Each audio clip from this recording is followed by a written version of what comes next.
Slovenská občianska koalícia, v skratke SKOK, je nová, moderná, progresívna, občiansko-liberálna strana. Sme zaregistrovaní v podstate necelé 3 mesiace a stále rastieme, čiže tá perspektíva je celkom fajn.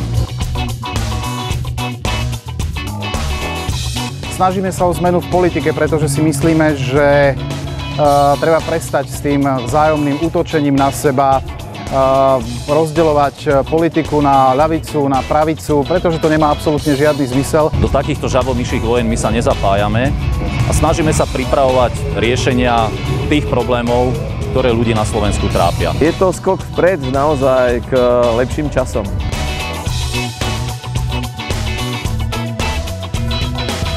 Politické strany a politici sa odtrhli od ľudí a roztvárajú sa nožnice medzi občanom a politikom.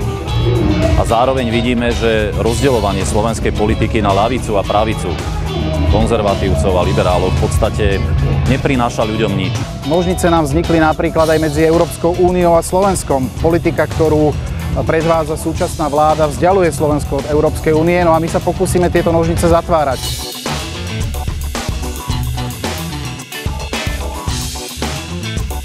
Láska, dobrota, spokojnosť, úsmev, to chýba Slovensku a občania Slovenska sú naozaj niekedy veľmi pesimistickí.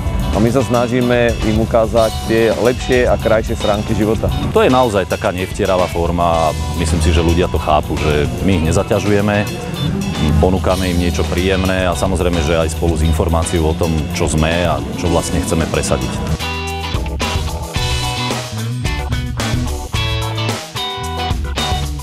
My sme veľmi pozitívna strana.